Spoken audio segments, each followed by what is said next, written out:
Le projet pilote IFOR du Parc national de Noa-Balendoki en République du Congo, un programme de paiement pour les services écosystémiques, a été présenté au gouvernement congolais le 28 août 2024 par l'ONG américain WCES, Société de protection de la faune sauvage. Reconnaissant le leadership du Congo dans la préservation des forêts à haute intégrité en Afrique et dans le monde, l'initiative IFOR viendra combler les lacunes de financement pour les forêts tropicales à haute intégrité. Le projet promu par WCS s'inscrit dans la dynamique des paiements pour services environnementaux et vise à valoriser non pas seulement le stock de carbone dans une forêt, mais l'absorption nette du carbone par les forêts à haute intégrité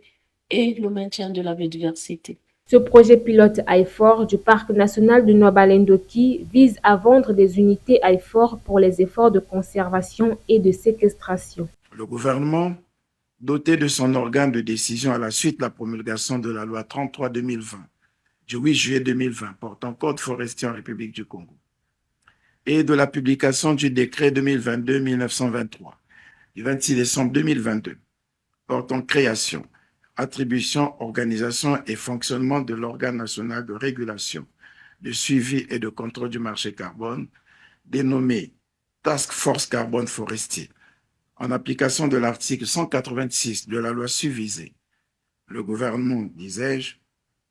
peut désormais statuer sur un projet lié à un financement innovant à travers la vente des unités IFOR, qui sont des unités de conservation, soit des crédits biodiversité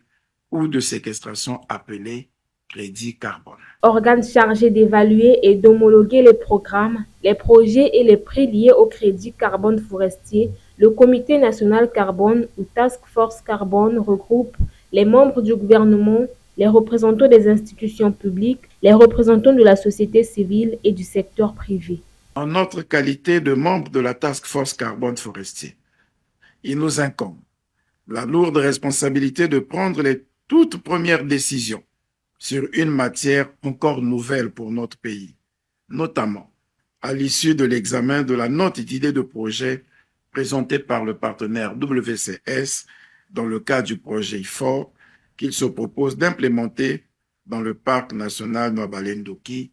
l'un des fleurons de la conservation de la biodiversité dans notre pays. Après plusieurs échanges au cours desquels ont été formulées des recommandations devant parfaire sa mise en œuvre, la Task Force Carbone Forestier a validé le mécanisme de financement IFOR.